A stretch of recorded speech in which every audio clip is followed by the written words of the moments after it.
Hello. So this is going to be a very specific message, okay? It may or may not resonate for those that come across it. You will know if it's for you because of the details, okay? But this is going to be a kingdom spouse message, but it's going to be, again, very specific. So this could be for men, but I'm mostly getting that this is for women, okay? Women dealing with a male spouse.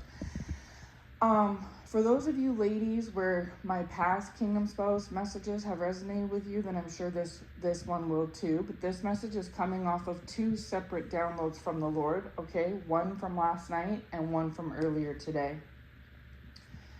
So I'll give the first download that the Lord was giving me last night, and it's all the same person. It's just two parts of it, okay? So I'm going to be using the word sex in this message, okay, because that's what it is. So just saying that as a disclaimer, okay? So I put out the message yesterday, and I was talking a little bit about the spouse on the previous two messages, right? About how the adversaries, like the ones that work for the devil, right, are going to be attacking you, chosen one, and putting all the stops out over the course, because like I said in yesterday's message, there's only like 17 days left-ish of this winter season before we're into the spring season, right? So we're down to the wire. Plus, I also mentioned that they're going to be going full blast on this blood moon that we're having today, and that they were going to attack you a couple days before and a couple days after, right? And then even most likely try to keep up momentum for the crescent moon and then leading into the full moon or the new moon, whichever one it is, on the 18th, right? So trying to utilize these 2 weeks, okay, to their advantage. Although it's not going to work, it doesn't work for one and for two, you're protected, okay? But I'm just saying that was what I put out yesterday, and this message is riding on those coattails, okay? So now with that said, so what they're trying to do is they're trying to attack you by proxy through your spouse, okay? So we have to remember that these devilish agents have been strategically planted where not every single person, and I've talked about this in past messages too, chosen one, but not every single person that has came against you is actually in cahoots with the devil. Some of these people ended up working for the devil by proxy, but that's because they were invested in or in cahoots with someone who was close to the devil. So they were guilty by association, if you put it that way, okay? So this looks like your spouse's counterfeit being besties with the devil and turning this spouse against you through their connection to the devil, okay? So this spouse was not actually, intentionally going and befriending the devil, but the counterfeit that they deal with or entertain is or does or was or whatever, past, present, future. And then that counterfeit, being close with the devil, turned this spouse against you through that connection, okay? So like a third party association, you know what I mean? You know, they say guilty by association. So there's the offenders, the people that actually like do the crime, but then the getaway driver is just as guilty, or the person that was a witness but didn't say anything is just as guilty. They are guilty by association, by proxy. They didn't actually do the crime, or maybe they did, but they didn't perpetrate it, right? You know what I'm trying to say? That's the same idea, is that some of these people that have been coming against you, some of friends, some of family members, and some exes are actually first-hand agents of the enemy, okay? They are literally the perpetrators working on behalf of the devil, okay? But they couldn't access you. You've cut them off. You know their number, you know who they are, whatever, so you've cut them off. So what they've tried to do, more so in the past, but you got smart, you know how we say flying monkeys, like there's the narcissists and then their assistants, like their minions, they're flying monkeys, right?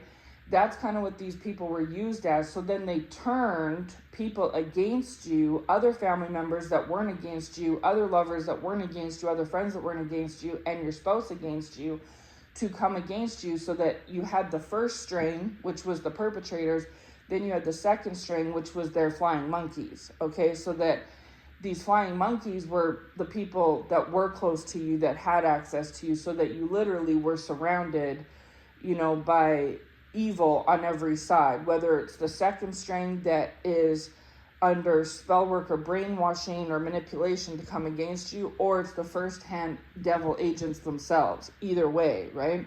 And so because these first-hand devils couldn't access you, they utilized people in your circle to come against you on their behalf, okay? To do the dirty work for them, so to speak, okay? So anyway, so with that being said, this spouse in the past has turned on you, chosen one, okay? And you're aware of it. The Lord protects you, of course, we already know that, but the Lord also led you to cut ties with this person at the time because they weren't in their right mind. They were being used by the devil, right? AKA this counterfeit, these mutual friends, these family members that were doing dirt behind your back, whatever else. Somehow they were infiltrated, okay? And they started to turn against you. They weren't always that way, but they were at some point. So what they're trying to do right now, currently, throughout these next couple of weeks of March, like I spoke about in yesterday's message, how they're down to the wire is they're trying to attack you, but they know that their attacks on you are not working. They have not worked past, they aren't working currently, and they will not work in the future. So they're getting more creative with trying to use the people closest to you, aka certain family members, spouse, etc., fill in the blank, to try to come against you, okay? Now, they've tried this on different people in the past, and it's worked in a degree. And again, remember, these people have no power. God gives them the power so that these things can teach you lessons, can teach other people lessons, okay? This has taught you lessons and your spouse lessons, and others included, okay? So it serves a purpose. But in the past, maybe they were successful in trying to turn a child against you or a family member or something like that. But what these adversaries do is they consistently test the person to see if that person is still, the Lord is saying, malleable or not. Hallelujah. If that person is malleable, right? If they can manipulate and basically maneuver and, just like clay, with clay. If clay is hard, you can't use it. But if it's still moldable and you can still mold and shape it to your liking, then you can use it, right? That's what they do, is they constantly test these people to see how malleable and moldable they are and if they can still get anything out of them. And if it's a dry source after repeated testing, or for whatever reason they feel like it's not going to work in the given strategy or whatnot, then they don't use that person. And so there's that, okay? But behind the scenes, chosen one, whether you know it or not, there has been upheaval between this spouse and this counterfeit, okay? So because this counterfeit is demonic, when everything is going this counterfeit's way, and I've talked about this in past messages as well, right? When everything is going this counterfeit's way and all the pieces are falling into place for this counterfeit, they still use this spouse against you, right? But where the magic, if you will, lies is when you don't know what's going on, okay? Once you have uncovered or discovered what is going on, then the allure that this has loses it fades, it fizzles out, okay? So with that being said, this spouse was being used against you, but it was looking like a facade as if you didn't know that this spouse was doing this. But I've always said all along, you want to fool the fool who thinks they're fooling you, right? And so you've always known, chosen one, that this spouse is a wild card. Like 1 minute they can be on your side, the next minute they can be turned against you. The next minute they're on your side, the next minute they can be turned against you. You've always known that this spouse is a wild card, and you never know if you're coming or going with them because they always are on 1 foot in, 1 foot out. And I talked about this in the past message where I was talking about how if this spouse was to look back and go back to Sodom, like look back at Sodom burning and go back to this counterfeit, that things were going to, this spouse was going to hit the ground, okay? And that's basically what happened. So if you recall, this is why I say it's important to listen to all my words in sequence, okay? Because that was a message I put out a couple weeks ago. But if you recall in that message, I was talking about how you're already throned, right? You're on your throne and you're with your crown and you're close to God. So this is the thing is, no matter what these people do, God has you protected. But because of you being on the throne and this the spouse falling down, there's a big gap in distance between the two of you. And so this perturbs and upsets and emasculates and bothers and irritates this spouse, that they're all the way down on the ground in Sodom and Gomorrah with these counterfeits, and you're all the way up, in the heavens with God, crowned and throned, right? That's where they're supposed to be, but they're not there. And the only reason they're not there is because of their own choices, right? And so what's happened is that because this counterfeit is demonic and does certain either spiritual spell work or physical spell work, where they use some sort of brainwashing manipulation type techniques on the spouse, they've always done this. And the reason why there's been a lot of separation and distance between you and your spouse has been because of this counterfeit, but also other counterfeits too, because this counterfeit doesn't work alone. This is a big operation, right? Coming from both your sides, because like I said, God allows it and authorizes it because it grows the both of you. Okay, so let's look at, because there's so many moving parts here. Okay, but let's look at all the pieces. So we have the spouse upset and bothered with you, not just you, but because they are not where you are and they're supposed to be, because they're under judgment and wrath from God, aka karma, right? Because they've made poor choices, and they were given like a last attempt, and God was, like I said in that previous message, that God was holding them up, and if they looked back, they were going to turn to a pillar of salt, and God was going to take his hands off of them and let this spouse drop back down to the ground. So it's like they want to be all the way up at the top, but they only climbed halfway. They got tested, and if they passed, they would get to continue to climb. But if they failed, they were going to get dropped down, okay? And both you and God feel this way. So even if God is displeased with them, so are you. So it's not like this spouse can get a foxhole in with you. You're just as displeased with this spouse as God is, right? So this spouse feels damned on both sides, damned by God and damned by you. Then on top of it, they're down for the count, down in basically the pit with this counterfeit, and a pit of hell, so to speak, on earth. All right. And so because of that, the counterfeit has been given the access and the green light towards you and this spouse. Okay. But this counterfeit cannot go against you. Like they maybe could in the past, but you're too elevated. Like I've said already, you're already on the throne, you're elevated, right? So this counterfeit can access you. They have like the allowance, but they cannot, because you've done too much work. You protect yourself, and God protects you, and you've earned that protection, right? So while it may have appeared in the past that whatever this counterfeit or other counterfeits were doing against you worked, it only worked if you passed the test. If you failed, you would have continued to be under submission. The Lord is saying, hallelujah, under submission. But because you passed the test, you crossed the threshold. They can't, they can send the darts, but they're going to fall to the ground, okay? So with that said, the only one out of the two of you that they can actually technically access is this spouse. So how they've been accessing this spouse is by doing the spell work on both of you, but it doesn't penetrate you, but it does to the spouse.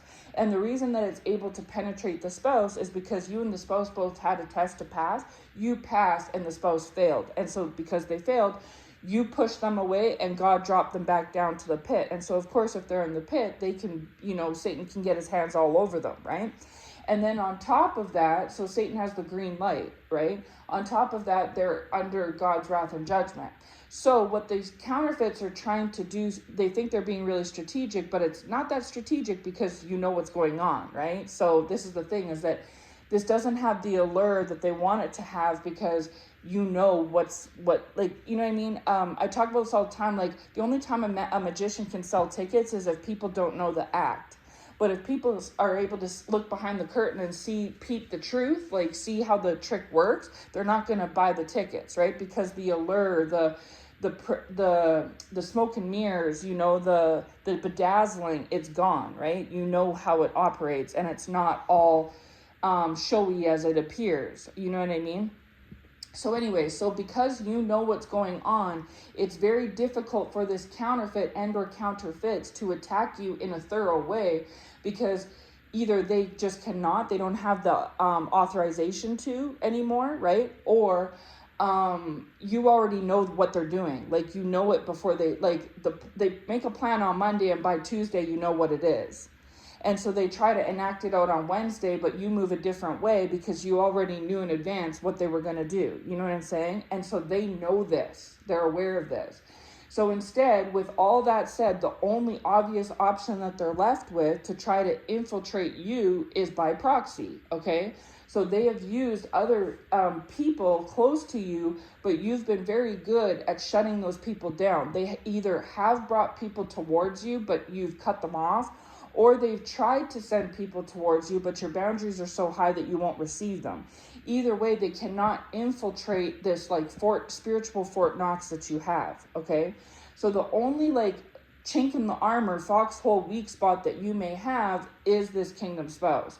And so they're aware of that. And so if this kingdom spouse was passed the test and was ascended on their throne beside you, then the same goes the same, is that these counterfeits would not be able to access this spouse, just like they can't access you, because you both would be on that elevated fortress. The Lord is saying, hallelujah, that elevated protected fortress threshold where, you know, they'll throw the darts, but they'll just land on the ground, okay? But because you're up and the spouse is down, when they throw the darts, they throw them at you, but they fall down the ground. And what they're doing is hitting the spouse. So the spouse is getting hit because they failed the test and they're in the pit. They're getting hit by the darts that they send them, and they're getting hit by the darts that they send you, okay? So you're not getting touched, but the spouse is getting doubly touched, okay? But what they want to do is access you, all right? But they can't access you firsthand, so they want to access you secondhand through somebody else. They have tried to use other people in this way, and it has appeared like it's worked, but the only one that has any stick power is this spouse, okay? They feel that this spouse is the only like last marble they get to play with, like it's their last ace. You've basically extinguished all the other cards. And so they feel like this is their last one. And even this one is very, very weak because, like I said, they're correct in a way. You do have a soft spot for this spouse, okay? Because at the end of the day, they're aware, and so are you, and so are the spouse, that the spouse is in your heart and you're in the spouse's heart. Like you all have each other's heart, right? Like I've said in past words. So they know that, but they also know this is a very flimsy card to play because you're, like I said, you're on that elevated side. Oh, sorry, confirmation hiccup. You're on that elevated side. And so therefore they know that like literally say they have 100 cards, they've played all 99. This is their last card, is just the spouse. If you put this card out, like all the 99, they're at 0, okay?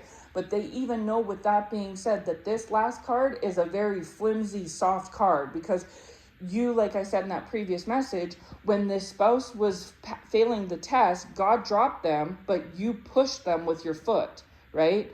And so that was like a visual that I had of showing that both you and God are on the same page, where it's like God feels it's not good enough for him or you, and you feel it's not good enough for you or God.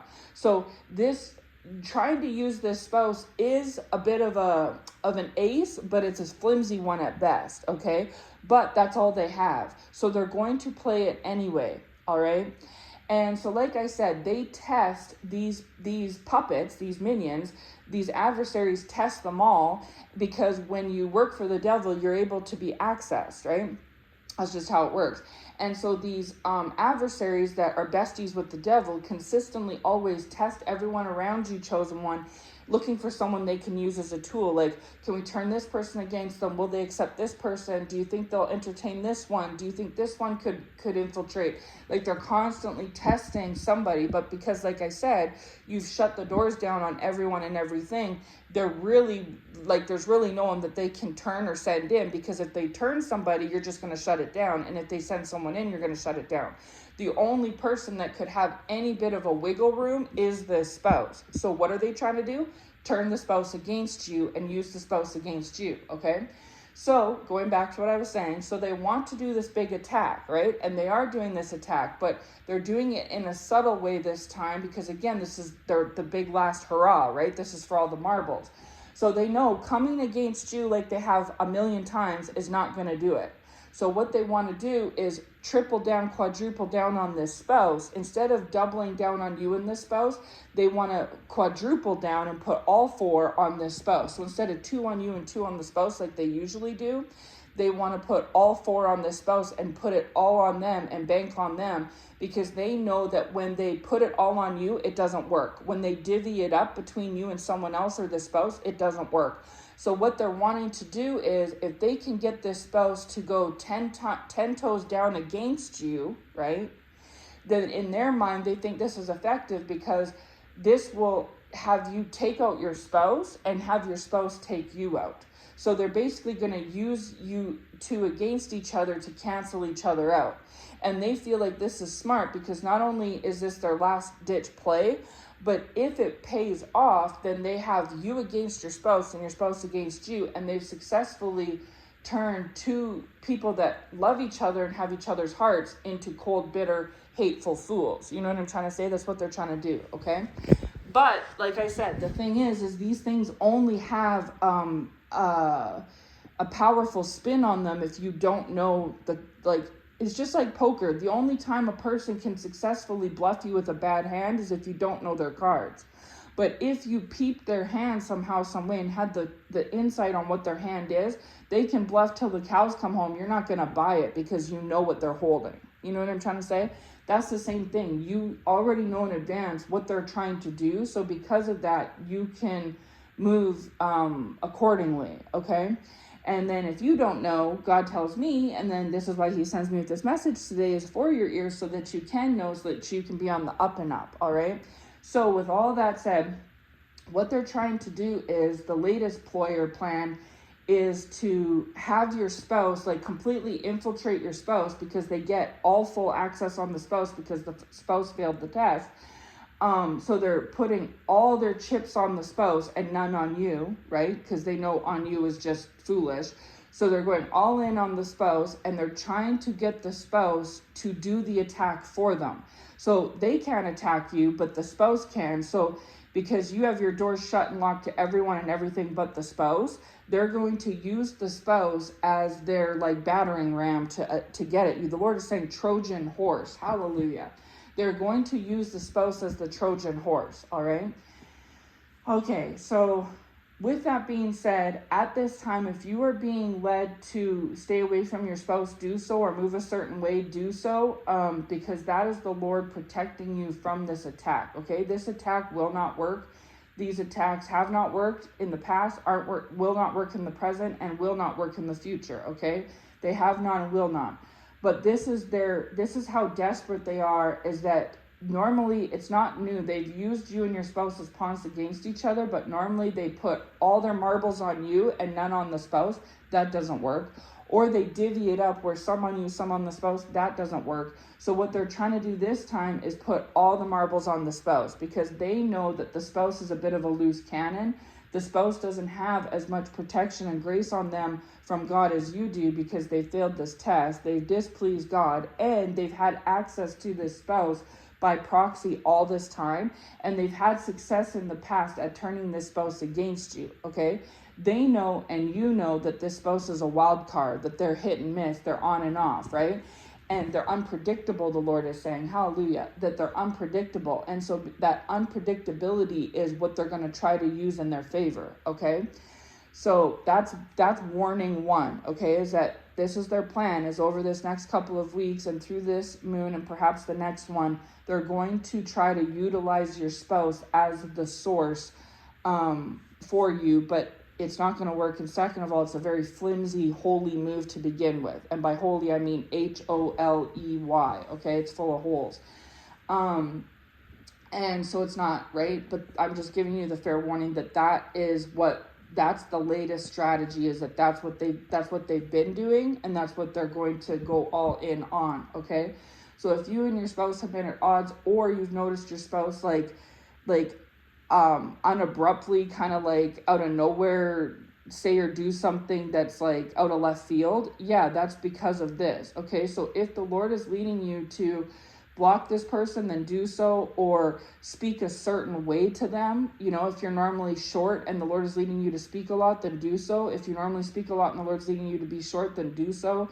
If the Lord's leading you to pray for this person, then do so. If the Lord's leading you to dodge this person, you know what I mean? Whatever the Lord is leading you to do with this spouse at this time, this is what you need to heed and listen to. That's why I'm being sent with the message, okay? Is because this is what they're trying to do. And so it's going to look subtle on your side, like not too much is going on, because it's not. They're putting all of the usual rigmarole on this spouse, okay? Not you.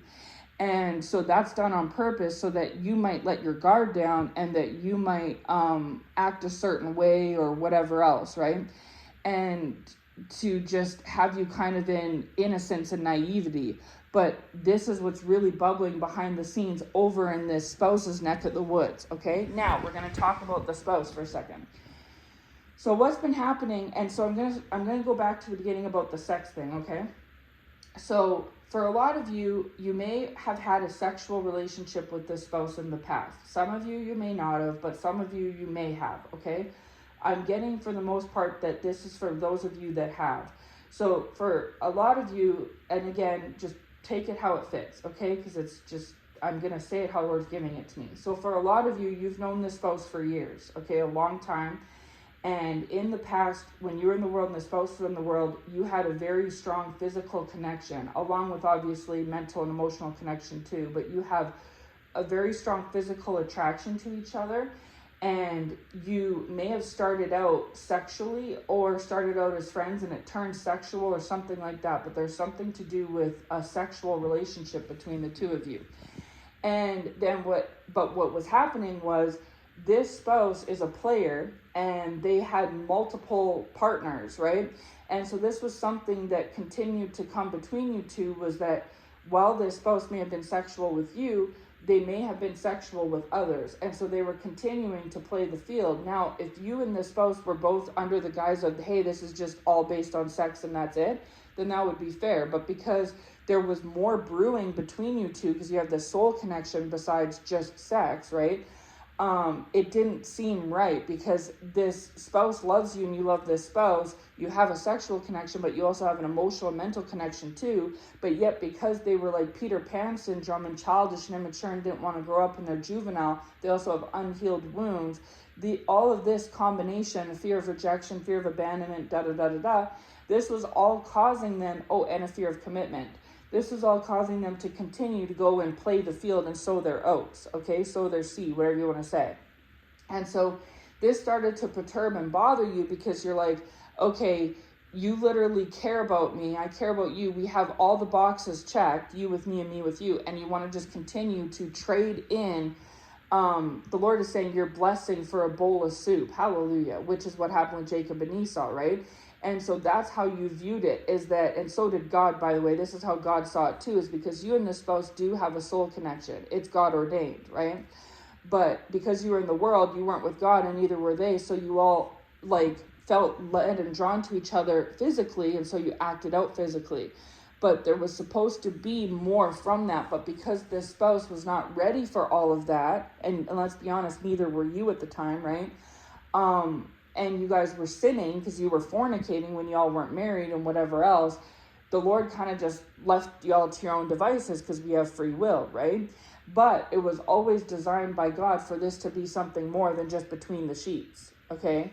So when you and the spouse have this connection, soul connection, the only reason y'all couldn't come together, they felt it and you felt it, but it couldn't come together, was because they had all these unhealed wounds and trauma and things like that, and you had unhealed wounds and trauma, and you both were supposed to go on this journey together to absolve those wounds and to become one with the Father and be born again and delivered from all evil and your sins and break generational curses. That's what you were supposed to do, right? But we have free will. And so you went on the journey as you were supposed to, and the spouse may have started to too, but what happened was the devil came to test both of you, and God allowed it, right? I spoke about this in yesterday's message about testing. And so God brought in the tests, and you either pass or fail. If you fail, you get dropped back down, right? Like God did to the spouse. If you pass, you get elevated each time. So just like in grade school, every time that you fail, you have to repeat the grade. Every time you pass, you get to go to the next grade, right? You either go up or you stay back, stay behind or fall down, whatever way you want to put it, okay? So because you continue to get tests thrown at you and pass, you continue to lift up, elevate, right? And ascend every time. And so you were working your way up the ladder towards heaven, okay? This spouse was given the exact same type of test, and every single time they were given one, they failed.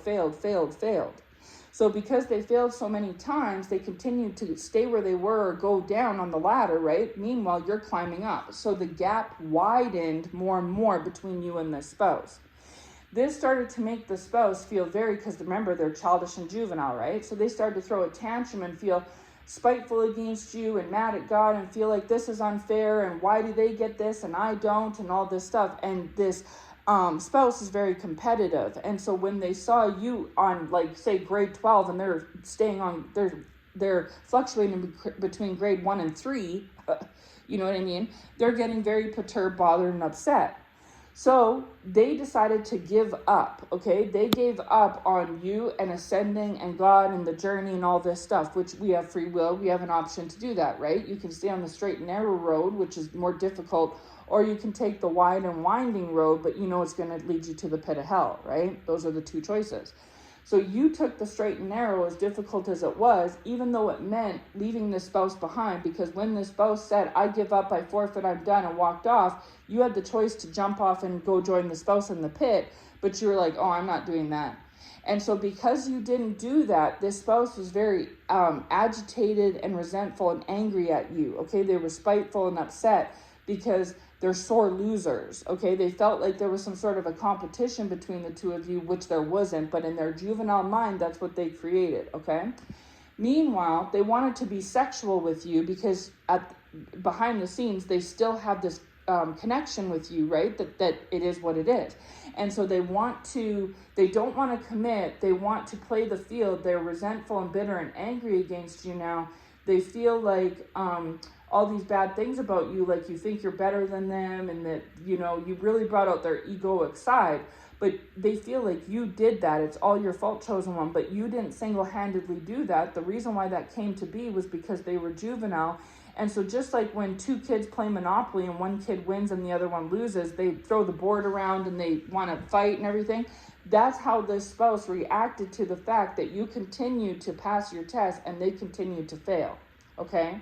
So with that said, this is how the enemy was able to better infiltrate them and turn them against you. That's when this entered in, because the spouse wasn't on the mission they were supposed to be in, and they already were sitting in a feeling of contempt against you, right? And so the enemy can work with that. Then on top of it, the fact was they fell off that ladder they were supposed to climb and fell back down to the pit, which is Sodom and Gomorrah. They fell backwards. Then the devil was allowed to bring in all these counterfeits and all of this tomfoolery and everything else, which is exactly what the devil was throwing at you, but you were passing the tests. If you'd failed them, the same thing would have happened to you. So it looks like the Lord is saying Cain and Abel, hallelujah. With Cain and Abel, they both worked and gave God sacrifices, but God favored Abel's over Cain's, right? And this made Cain very upset and bothered to the point that Cain wanted to take out Abel, okay? And he did take out Abel. And so God is saying the same thing happened here, was that you both were supposed to ascend. That was the plan, but you both presented your work to God, and God favored yours more than the spouse's. But the only reason why God favored your work more than the spouse's was because you actually passed the tests. You actually were obedient. You were doing what was tasked of you, and the spouse was not. But just like how Cain got so displeased with God and Abel that he acted out, that's where the spouse got, is that they took it the same way. They saw you as Abel and saw themselves as Cain, and they took it the same way as Cain did, where they were all upset and bothered with you and displeased with God. And so they actually went the other way, like how Cain did, right? Instead of doing what was right, they went and did what was wrong. But the reason why Cain chose what was wrong over what was right was because he was scorned, okay? This spouse felt scorned. And so just like how Cain and Abel had the free will, so do you and this spouse, right? And so that's saying, like, leading up to where now they're able to use the spouse against you, like how Cain turned on Abel. The devil is using the spouse to turn on you. in the same, because the spouse views it the same, is that you got the brownie points from God, Abel, and I'm getting the shaft like Cain. You see what I'm saying? That's how the spouse sees it. So anyway, so because the spouse started to see it that way in the past, and they still see it now, ever since then, the devil's been able to use this spouse. So he brought in these devilish counterfeits, and they've just had a heyday with this spouse. They've made this spouse turn devilish. They've made this spouse basically turn into a pillar of salt where they're not moving forward or anything. They're just stuck in place and stagnant. They've made this spouse turn against you. They've made this spouse blow things up in their life. If, aside from you, the spouse had a pretty even-keeled temperament, they've changed that. If the spouse was in good way with family and friends, they've changed that. Like, this spouse has held hands with these minions of the devil and these agents of the devil willingly, by choice, and by default by God, because they didn't pass the test they were supposed to pass.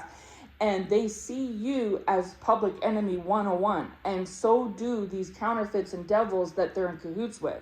Everybody on that side sees you as public enemy 101, okay? Your spouse didn't used to see you this way, but they do now because of the infiltration from this. And there's nothing God can do, because they were supposed to ascend and they didn't, right? So this is what happens when you turn to a pillar of salt. This is what happens when you have a reprobate mind. This is what happens when you go back to Sodom and Gomorrah. This is what happens when you look back like Lot's wife did. You see what I mean? This is what happens. You end up turning to nothing, so to speak, right? God basically just doesn't favor you. Okay, it's just like with Cain. He wasn't favored like Abel was. And it is what it is. And there's been times that you have been in this position, chosen one, where you've been snubbed by God, so to speak, too, where you didn't have the favor on you, but you didn't turn cold and heartless and scorned.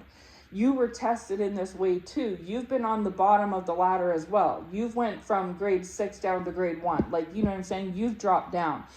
God has tested you in this way, chosen one. And the times that it's happened to you, yeah, while it was sucky, you never once turned into a Cain, okay? And so God feels like what's good for the goose is good for the gander. I am not giving you, spouse or anyone else, anything different of a portion than I've given this chosen one. The only difference is that this chosen one has acted accordingly and you all have not. If this chosen one didn't act accordingly, they would be under the same wrath that you all are, right? And or if you guys took the portion and did accordingly with it, like my chosen one, my Abel, did, then you'd be in the same position as well. This is why the Bible says that God doesn't play favorites, right? There's no favoritism, and it's true, is because if it doesn't matter who you are, if you do good, God will be good. If you do bad, God will be bad. And pardon the way I put it, because God's not bad, but you know what I'm trying to say. You get what you give. Obedience is better than sacrifice. Hallelujah. So if you're obedient, you'll be rewarded. If you're not obedient, there's a sacrifice. Sometimes the sacrifice is you. Okay? Like, you know what I mean? So anyway, it is what it is. And so you stopped being sexual with this spouse, okay? Because that was one of the requirements from God to you, chosen one, was that fornication is a sin, okay? And when God starts to somehow reveal to you that this spouse is sowing their seeds with others, you know it'd be a foolish mistake. Not only would it be foolish spiritually to God, but it would be foolish physically to your own health. So you're like, no, I'm not going to deal with that. Whereas in the past, you may have known that this spouse was, playing the field, and you still dealt with them anyways. But no shame or shade. The only reason that happened was because you were in the world, right? But you're no longer in the world. You've done this ascension, and you've worked through, while this has all been going on, chosen one, you've been working through your own hurdles and going through your own journey and your own twists and turns, right? And because you've done things properly, you've been obedient, you've been rewarded as such. And that is why you have the crown, the wings, and the throne that we always talk about. That's why you have your spot, right? But it is making these counterfeits and the spouse and others around you very bothered, upset, and jealous, because Just like how Cain was upset, bothered, and jealous that Abel's sacrifice was recognized and his was not. It's just the same, okay? These people feel in that resentful, scorned way, upset and bothered like how Cain was in regards to Abel, okay? And so this is why, another reason why they've been trying to kill you is because it's just like what Cain was trying to do to Abel, right? Because they've been turned. Not only has their heart turned cold in general, but it's turned cold against you and it's turned cold against God, just like how Cain's did, okay? And it's because they have juvenile mentalities. They have unhealed wounds. They feel like God's rejecting and abandoning them. They feel like you're rejecting and abandoning them. And this is triggering their rejection and abandonment wounds that other devils have given them in their past. That has nothing to do with you, okay? And God doesn't feel very sorry for them because they were supposed to go. If they had just went through this journey like you had and done what was asked of them, they would have healed those wounds. Not only would they have the trappings that you have, like God would have given you the portion and them the portion, but they wouldn't be feeling this way. They wouldn't be in a Cain mentality. They'd be in an Abel mentality. They wouldn't be having all this like cold-hearted, poor me, pitiful type of pity party, like scorned, angry, resentful feeling, okay? And they definitely wouldn't be trying to come against you, okay? But this is the portion that they chose. You could have chose this portion too, you just did it, right? And they're bothered by that as well. So these are all things that you can't control. They did this to themselves. Like I say, they cut off their own arm thinking they were cutting off yours and realizing that they're the only one who's bleeding, right? You know what I'm saying? So this is why God is protecting you. Don't worry about it. I'm just giving the update, okay? So this is why they're all doing this and all in on this, whether they're aware of it or not, consciously or subconsciously. This is why they've been coming against you for the last few months, why this spouse has been in the mix, why others that are close to you, family members, friends, etc., chosen one, are in the mix, is because they all have this Cain mentality, right? They don't think it's fair. They feel it's unfair. And they're also trying to, they're running out of time. And so they're trying to utilize this major moon cycle and different things like this to their advantage. They were doing this last month with the eclipse and stuff like that too, but it hasn't worked and it will not work. So all they can do is cash in all the chips on the spouse and use the spouse as best as they can, okay? And so that's all that. So then with the sex thing, so because you cut this spouse off sexually, and you did that not to punish them, but because God said, I don't want you fornicating if you're not married, and you weren't married to this person. You wanted to be married to this person wanted to marry you, but they were scared of commitment. The whole point of the journey was to go on it to get better so that they could heal the wounds so that they could commit to you. Now, if the spouse did everything they were supposed to, they would have been blessed and they would have been healed, and therefore they would have committed. And if they committed to you, then you all could have been sexual all the time, right?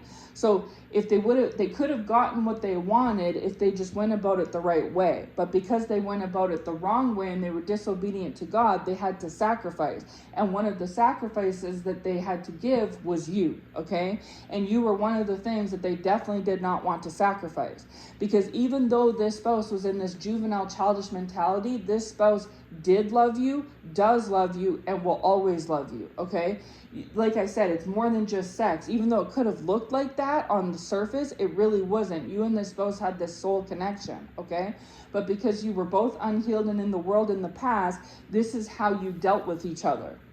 But then as you started to heal and go through this journey over the last few years, you stopped, working out in that way. Like you stopped acting out that way yourself and working in that fashion with this spouse.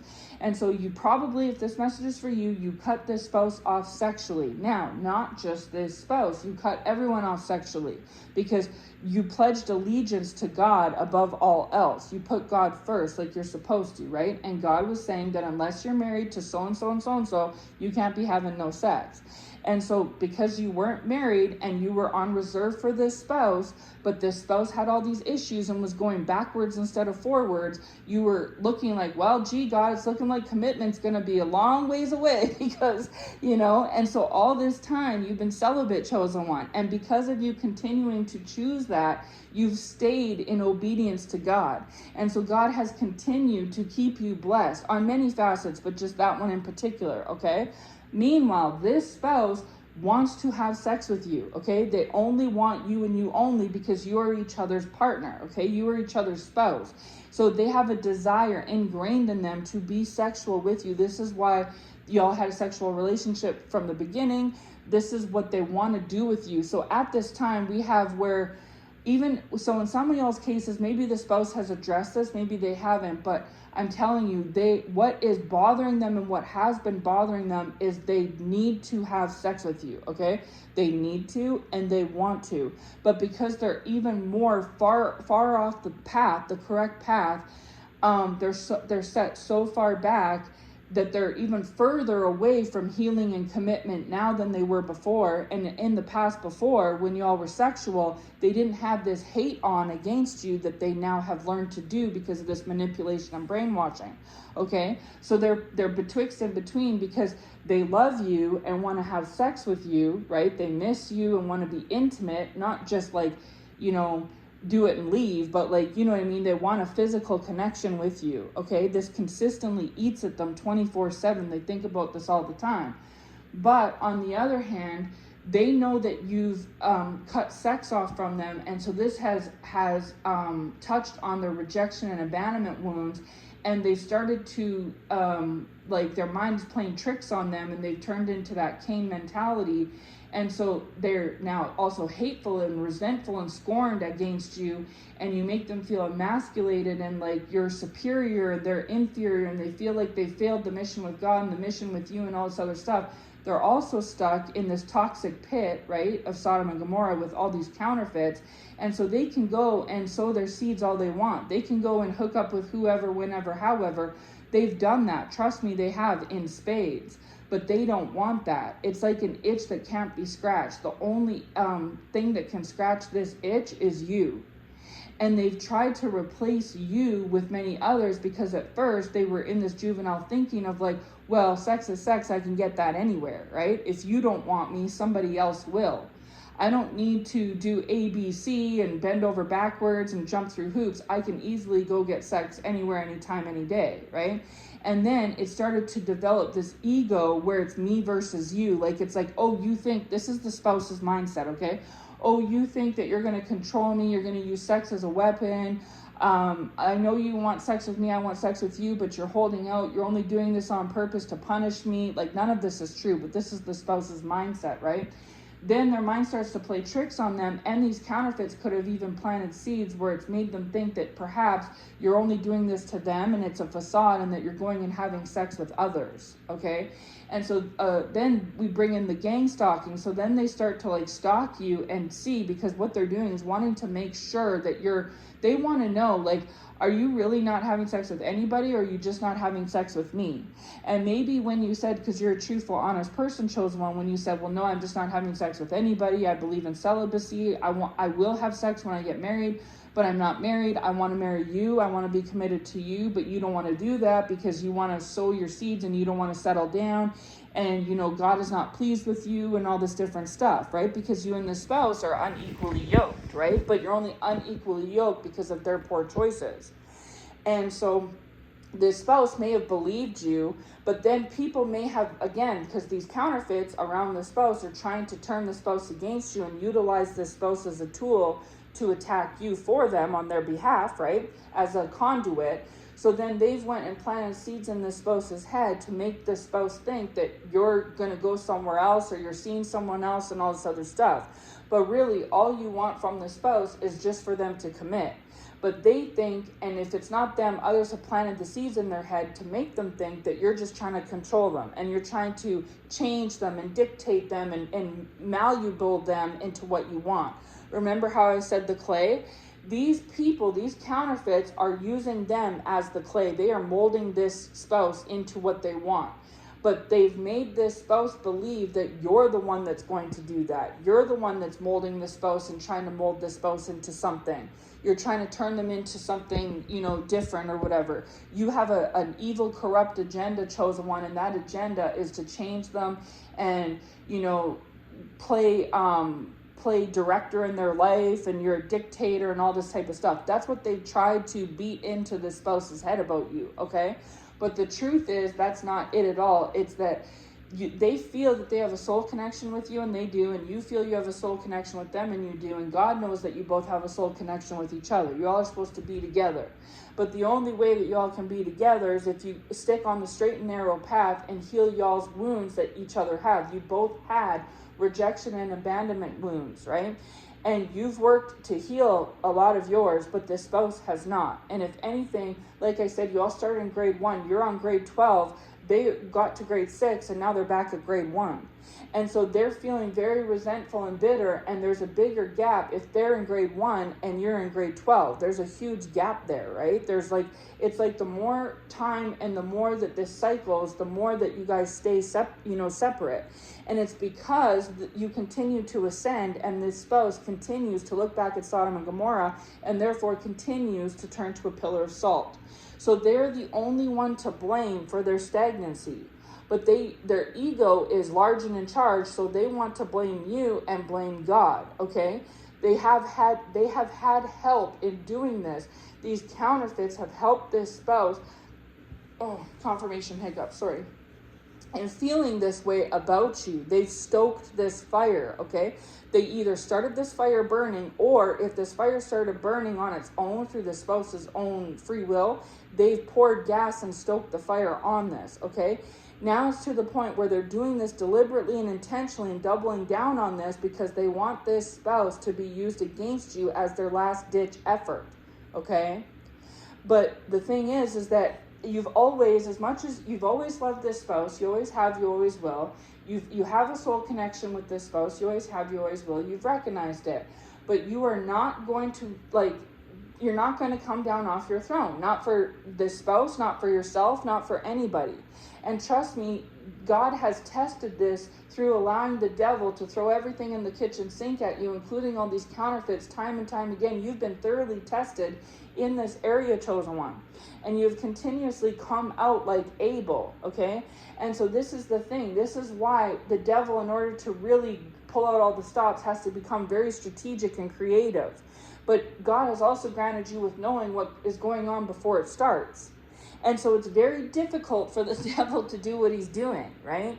And so this is why he has to, the consolation prize is to settle for those around you.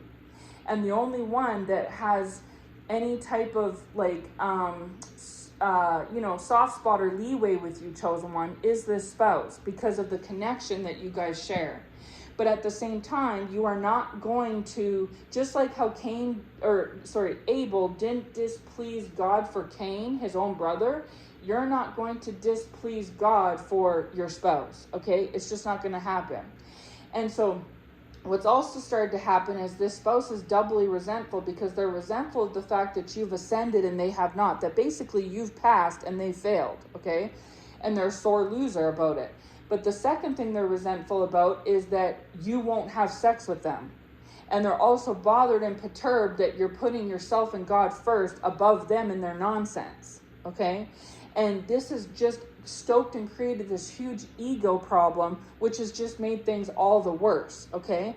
But that ego that they have is proof in the pudding that the devil is working through them. As long as you see that ego consistently, chosen one, and they may try to mask it sometimes, but it always shows through. When you see it, that is proof, positive evidence that the devil is still working in their life, okay? So anyways, with that being said, because they're in Sodom and Gomorrah, they are apt to be tempted by everyone and everything, and the devil's been given the green light and access to them, okay? So this spouse wants to have sex with you. They're a male, right? They're excitable, they're lusting, and they want to be with you, but they can't, right? Because we have already expressed, you cut them off because they won't commit and they're fornicating around, they're sowing their seeds, and you're celibate, okay? So to teach you a lesson and to get back at you and to satisfy their their need, they went and were with sexually with other people, okay? So they got into sexual relations with others. And this is the part that gets muddy, because there's like one or two main counterfeits. Like this spouse could have been, what's that king that had the harem in the Bible? It was David's son. Solomon? I think that's it. King Solomon. But either way, it's the king that had all of the, I don't know if that's the right one. There's another one too. Either way, you know what I'm talking about. There's a king in the Bible that had a harem and had a bunch of women on the go, which was against God, right? And so the more that this spouse tries to like get out from under God's wrath or get out from under the situation, the worse they make it. They take there's the one exit and then the dumb way, and they always take the dumb way, okay? So God had made it so that you weren't being sexual with this person to try to use you as an incentive to try to get this person on the straight and narrow path so that they can get this healing done once and for all and come together with you. But instead of seeing it that way, this spouse doubled down on the ego and said, well, I'll go tit for tat then. You wanna try to hit me with a shot? I'll hit you with a shot. You don't want to have sex with me? Okay, I'll make you jealous then. Or I'll go find someone else then, and whatever else. And God's just shaking his head like, no, that was not what you were supposed to do. Like, you know how there's always like the right way and the hard way to go about a bad situation? This spouse always took the long, hard way, the dumb way, every single time. The way that just made their situation worse. It's like they're on fire and they can either choose a cup of water or a cup of gas. They always chose the cup of gas. And then every time that the fire was hotter and burned brighter, they would get upset and bothered and mad and throw a tantrum. And it's like, it's you choosing this. You can choose the water every time, but you're taking the wrong choice. That's nobody's fault but yours. You have free will. You see what I mean? But they were blaming you for the fact that they kept choosing the gas. All right?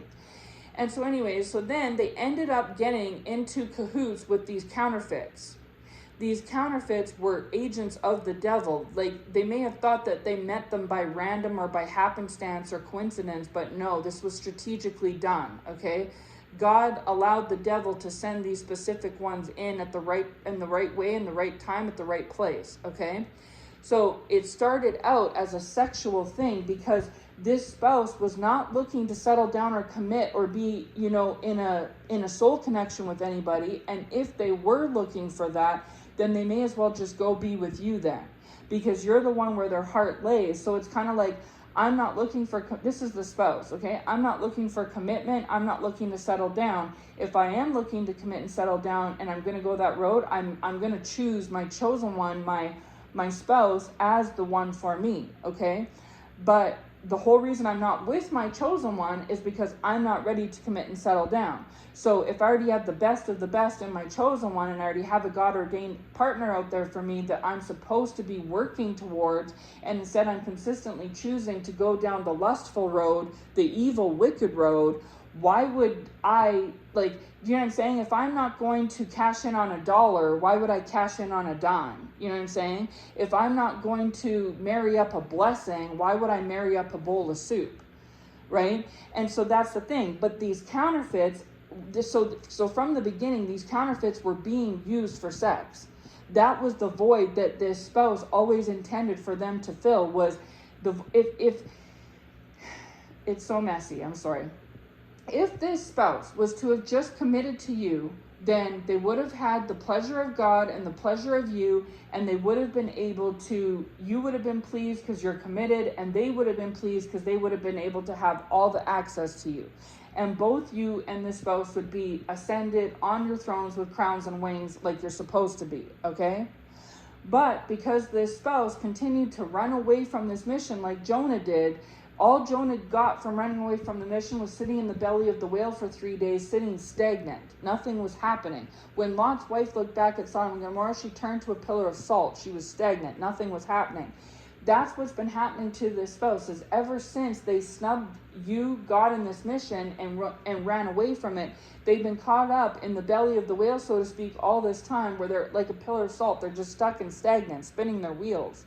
And meanwhile, you've continued to ascend, and you want this spouse. God wants you to want this spouse, and you do. But if this spouse isn't going to meet you where you're at, then you all are unequally yoked, and therefore it's not going to work, right? So you're choosing what you're choosing by default. You're not choosing it by choice. You're choosing it because this spouse is giving you no other option, right? And so it's like this spouse wants to cheat and sleep around and wants you to just stay and wait and be with them. Like, just sit on a shelf and just sit there and have sex with them. Whenever they, like, okay, come have sex with me, you go have sex with them, and then they want to put you back on the shelf and then go and keep sowing their wild oats. And it's not because they don't love you or want to be with you. They do love you and want to be with you. It's because of their unhealed wounds. And then they want to go and be with a bunch of other people and then come back and bring, and it's like, no, you're not going to do that, right? That is spiritually wrong, and that's physically wrong. You love yourself too much to allow yourself to be put in that position. And maybe in the past, before you were born again, when you were worldly, you did do that. And so this is what this spouse expects of you, okay? And you're not going to do it. And so it's just breeding the resentment cycle. It's just cycling it over and over and over again. It's just going around and around and around, right? These vicious cycles. And so God has been leading you to stay away from it and not to entertain it, because that's all that they want to do. Like they want to be with you, but that's all that they're wanting to do with you, chosen one. And you're like, no, I'm not going to do that. And the more you refuse, the more that they get this vengeance mentality, this spiteful, the Lord is saying, hallelujah. They turn spiteful and they're like, okay, well, I guess I'm just going to go be with this counterfeit then, or I guess I'm going to go sleep with 3 other people, or I guess I'm going to go do this and da-da-da-da-da. And you're like, okay, like, you know what I mean? And it goes round and round. And this is how so much time has been wasted, chosen one, okay? And so meanwhile, they only pursued this counterfeit physically and sexually just to scratch the itch that you weren't scratching. And they may have said some things to this counterfeit to make them feel or see things a certain way, but they only did that to try to get this counterfeit, right? Because this spouse knows what's going on. But if this spouse goes to these potential sexual partners, and by the way, these sexual partners are like, they're for the streets, okay? Again, not trying to be rude, but these are Jezebel spirits. The ones that work for the devil and that entertain situations like this, they're toxic and they're Jezebels.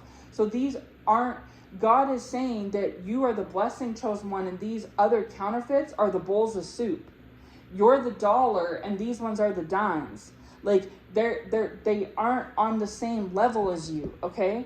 And so this spouse is continuing to be sexual with this counterfeit and other counterfeits and be sexualized because they are trying to satiate and fill a void that is never filled. They're trying to scratch an itch that can never be scratched, because what they're seeking and what will really bring their, the Lord is saying they're in a drought. Hallelujah. The water that they're seeking is holy, okay? No other water will do. They've tried all the other waters and they're still thirsty. So the only water that's going to quench their thirst once and for all will be you and only you. Nobody else is going to fill this void. And so these counterfeits are doing jumping jacks and role playing and, you know, spells and all this stuff and trying to poison their mind against you and do cartwheels and acrobats and all this different stuff to try to scratch this spouse's itch and to get this spouse to just go all in on them. And it hasn't worked and it will not work. And this is also causing this counterfeit to attack you, chosen one, okay? So you have this spouse being resentful and spiteful and scornful towards you, okay? And so therefore they're malleable and able to be puppeted. So if these adversaries and people want this spouse to attack you, they do so because on one hand, they're able to be infiltrated because God's given them access, for one, and for two, the spouse feels very bitter and bothered that you are holding your ground against them. And they've turned this into a me versus you, tit versus tat type of a thing, right? And they are misconstruing and misunderstanding things. They are taking, because they're in this egoic reprobate mind because of being in the pit, they're taking what you're doing as a slight, as a ego hit and things like this. And so this is fueling this fire against you, right? And then meanwhile, if they ever try to choose water to put this fire out, these counterfeits come and be sure to stoke the fire against you, because they're trying to use this spouse against you by proxy, that this spouse will instead choose to take the gas instead of the fire, or instead of the water to put the fire out, okay?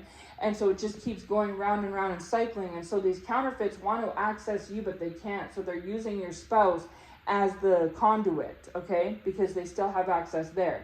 Now, meanwhile, this counterfeit has fallen in love with this spouse, okay? This counterfeit wants to be with this spouse, but this counterfeit sees that this spouse has these issues, that they're juvenile, they're egotistical, they don't commit, da-da-da-da-da. And again, this could be more than one counterfeit that's feeling this way, okay?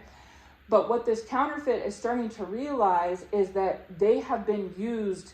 They've just been used, whether it was for money, for sex, for a place to stay, for an ego stroke, whatever it may be.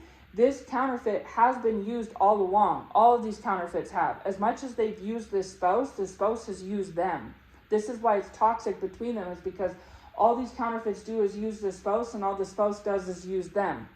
Because these counterfeits are not meant to be with this spouse, you are, and the spouse is not meant to be with these counterfeits, you are. Like, you're meant to be with the spouse, you know what I'm saying? You and the spouse are meant to be together. There's not supposed to be counterfeits in the mix. These are lessons that this spouse shoulda, coulda, woulda learned a long time ago, okay?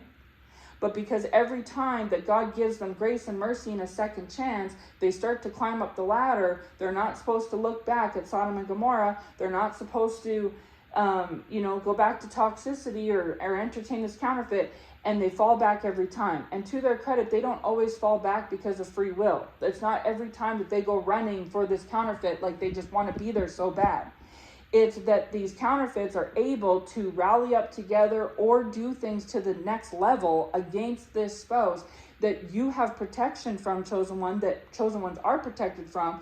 But the only reason you're protected from it is because of your obedience. And because the spouse has been disobedient, the spouse doesn't have the protection level to the level that you do. So trust me, if you were on the same level as this spouse, you might be infiltrated like they are too, right? And this is why I said in yesterday's message that they were trying to pull you back into sin. So for the longest, they were working on you. Throughout January and February, they were working on you, chosen one, to try to get you to go back into sin and fall down the ladder like the spouse did, to go from grade 12 to grade 1, okay? But you haven't done that, and you will not do that, and they realize that, and the time is running out. So what they're banking on instead is, because this spouse can only ever get up to the 6th grade, and they fall back down to grade 1 every time, they're going to try to go all in on the spouse and get the spouse to do the dirty work for them, okay? And God is allowing them to, because of a wrath and punishment and judgment on the spouse, because of being displeasing to God and having a Cain mentality against you as Abel. You see? Okay? It's all making sense, isn't it? Right?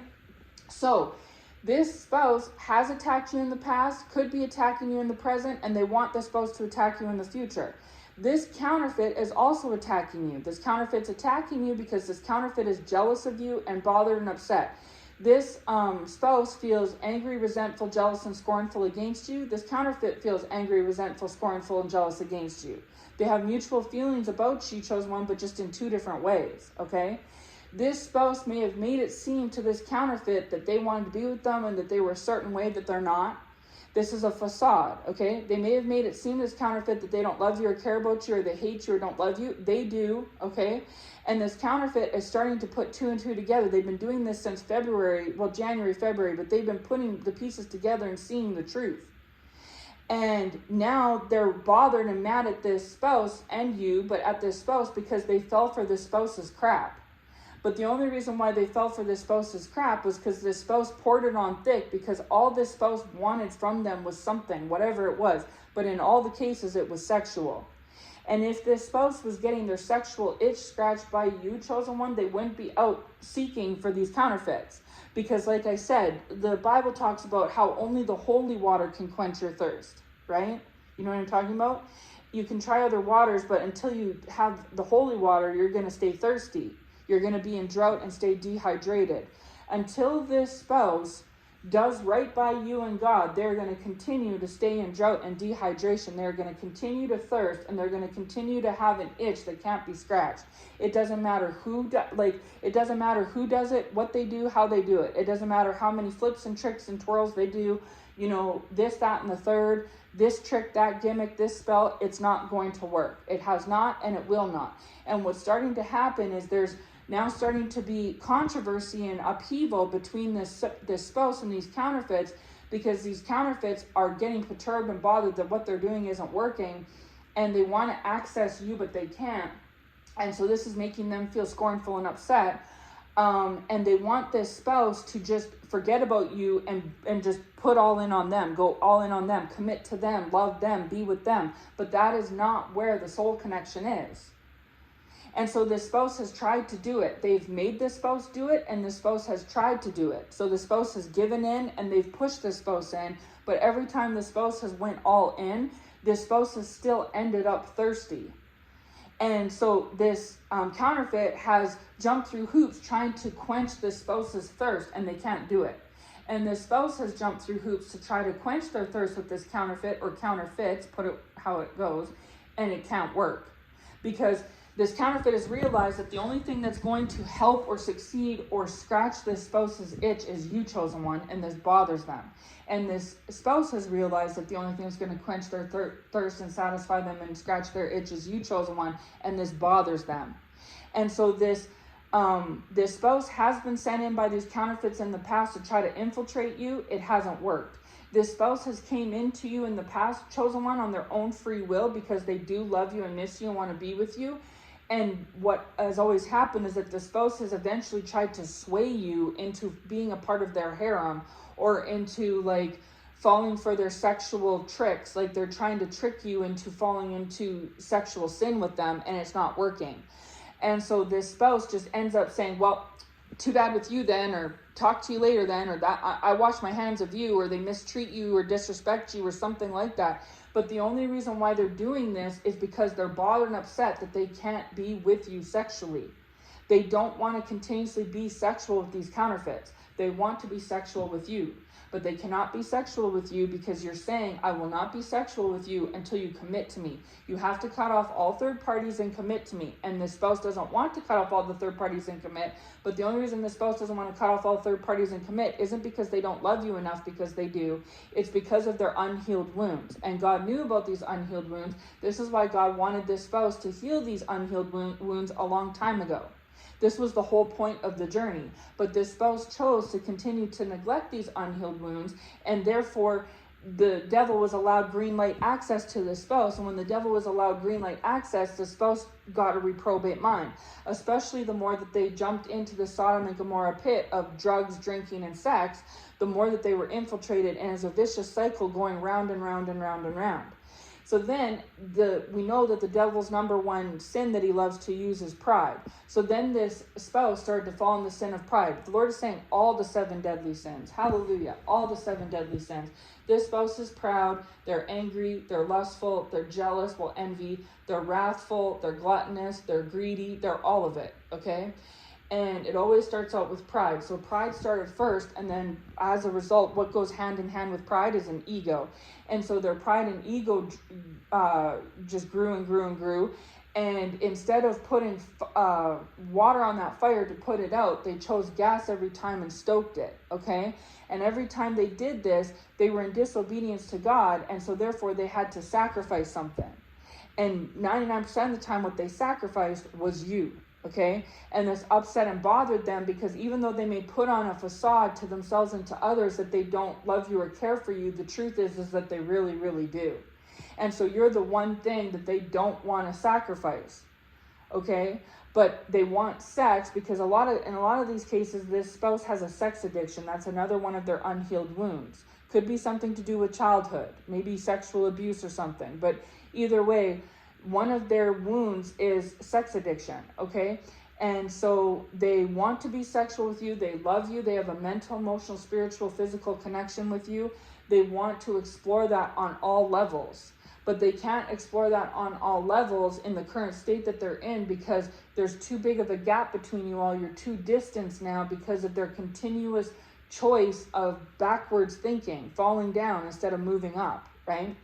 And now the gap is so wide between you two, the spouse feels discouraged because they don't think that they can close this gap. And all by themselves, they cannot. They need God to do it. But the only way that God is going to extend grace, mercy, favor, compassion on them is if they do the right thing. Point blank, period. A lot of times this spouse has tried to do the right thing. They've gotten on the right track, and God has tested this spouse by cueing in and sending back in these counterfeits and or this counterfeit lifestyle. And this even happened in February, and this spouse fell back down, okay? And God made it very clear in that visual in the past message that as long as this spouse tries to move forward, God will keep his hands and protect and cover this spouse like God does to you, chosen one. But that if this spouse continues to choose the wrong thing and look back to Sodom and Gomorrah, God is going to drop this spouse like a hot potato every single time. And the spouse can feel it's unfair and this, that, and the third and blame you till the cows come home. But the point is, you would be put in this exact same position if the shoes were on the other feet. The only reason why you're in the position you're in is because you've been obedient. And the only reason they're in the position they're in is because they've been disobedient.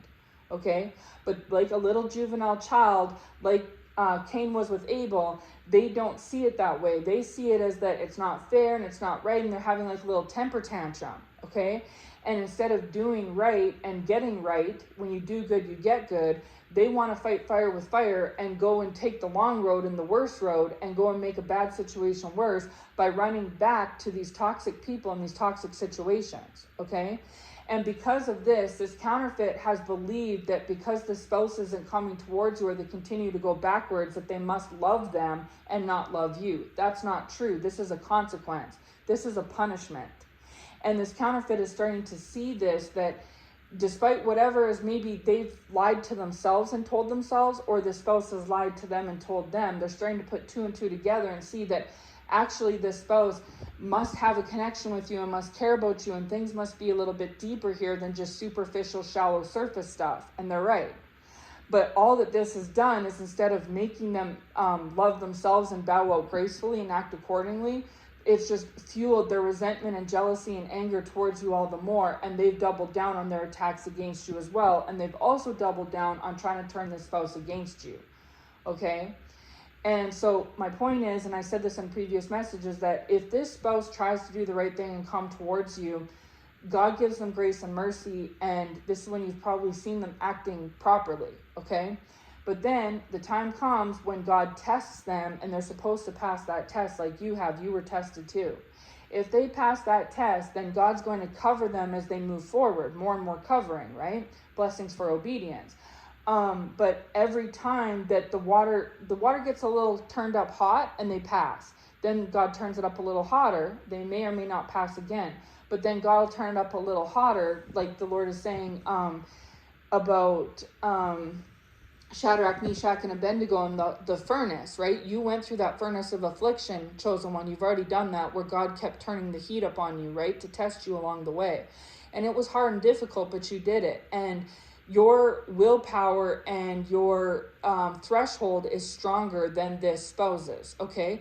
But God will still meet us where we're at and give us grace. And so if the will is there, then God will help us. So in the past, the spouse has had the will to change, and they have cut off these counterfeits, and they started to get on the right path. And every time they do, God covers them, just like he did with Shadrach, Meshach, and Abednego. But he also allows the guards to turn it up a little hotter, and it got turned up to 7 times hotter, right? So it gets turned up every time, a notch, another notch, and another notch. And there's been times in the past that this spouse has passed the first couple notches. But then once it gets to a certain temp, say like 4 out of 7, then that's too hot and they fall back down. And then they start right from square one again. And they will not pass until they make it through like all 7 temps of turning it up, right? 7 notches of temp, you know what I'm trying to say. All 7 notches. Once they pass all 7, then they can come out of the furnace of affliction. But they haven't even passed, the Lord is saying they haven't made it past like notch 4. So they haven't even made it halfway through the furnace of affliction. That's the furthest they've gotten. Sometimes they get to notch 2 and that's it. They get burned up. Other times they make it to notch 4 and get burned up. But they've never made it past that. And we remember that in that story, Jesus was the 4th man in the fire, right? There was the 3 Hebrew boys and Jesus was the 4th man in there, meaning that as long as you sustain the heat and you double down and grit your teeth, Jesus will be in there with you. You will not be alone or forsaken, okay? But when you cry out and you say no and you run, well then, Jesus can't be with you, can he? Because he's still in the fire waiting for you, and you're off running scot-free, running around in the world doing evil. And so this is what's happening with this spouse, is that they continue to run away. They continue to run out because the heat is too hot. And it's not because of you. They're not running away from you. They're not running away from God. Like, they are, but they're not. Their will is there. But then when God tests them and applies pressure and heat, they can't take it and they run away. And all they do is run into the belly of the whale like Jonah did. And then they just sit in stagnancy and turn to a pillar of salt like Lot's wife, okay? And that is going to continue to be their consequence as long as they choose this. And so it can appear to this spouse, you and this counterfeit, like the spouse continues to run back to this counterfeit, but they're not. They are running back to what they think is freedom, but it is not freedom. It's actually bondage. You understand? And what you represent is freedom. And that's what they're searching for. They want freedom for this bondage. So they're actually running back to the poison. But they've trained their brain because of what they see in you and what others have taught them to think that you're the poison. Okay? But at the same time, they're conflicted because they love you and miss you and want to be with you. And they know that they're only fooling themselves by going and sleeping around because they know they've already done it. They know that it doesn't matter who, what, where, when, why, how. It doesn't scratch the itch that you scratched. They've already been with you sexually, chosen one. You are the refreshing, satisfying, quench-thirsting drink that they want and need, but they can't have you. You are not giving yourself to them, and God won't let you give yourself to them. You're protecting yourself from them, and God's protecting you from them while they're in this toxic cycle, right? And so because of this is what's been developing throughout January and February, throughout this winter season, chosen one. Okay, and it's coming to a climax here in March, because things are going to be changing and shifting in April, May, and June in the spring season. And these adversaries know it. That's why, like I said, they've been shaking in their boots and not really sure what to do, and you've been throwing them for a loop. And this is their last ditch ace, is to try and use this spouse as the wild card, because they know they can't use you, because they've been trying that for months. Right? And all they see is you're more advanced than you even were before, okay? But they see that this spouse is running around and round and round in circles. And so they want to try and use that to their advantage. So this counterfeit has been and is trying to get this spouse to commit to them. But it's not working. There's upheaval between the two of them, okay? And this counterfeit wants this spouse to change. This counterfeit knows that the spouse has unhealed wounds and commitment issues. And this counterfeit wants the spouse to change these things so that they can commit to them. But God sees it as, oh, I don't think so, counterfeit. If my son won't change what needs to be changed and heal what needs to be healed to commit to my chosen one, my daughter, then why would I allow them to change and commit for you? If they won't change and commit for a blessing, why would I allow them to change and commit to a bowl of soup? If they won't change and commit for a dollar bill, why would I allow them to change and commit for a dime? You know what I'm saying? It's not going to happen. And if this spouse already has their heart promised to another, and they already have a mental, emotional, physical, spiritual connection, all of the above, with a chosen one already, a soul connection, there's nothing for you to take or have. All you can have of this spouse is physical, is just their physical flesh. But all the other things are already promised to, the Lord is saying betrothed, hallelujah, are promised to and betrothed to somebody else. And so this counterfeit is wasting their time, and they're starting to see it, and this is bothering them and upsetting them too. They've been bothered at you and the spouse about it. It's caused upheaval between the two of them, because this counterfeit feels like they are being used and have been being used all along. They're feeling like they're wasting time and they're spinning their wheels, and they are correct. They are, in fact. They were only ever brought in or used or, meant to be a sexual tool. That's all it was. And this spouse was using them to try to get at you, to make you give in, to make you jealous, make you fold, make you buckle, so that you would cave and fold and go and be sexual with this person, that you'd almost think like, oh, well, I don't want you to sleep with someone else. So if you're going to sleep with someone else, then I'll sleep with you because I don't want you to sleep with someone else. That's what they thought, because this is the immaturity, right? The juvenile, the childishness.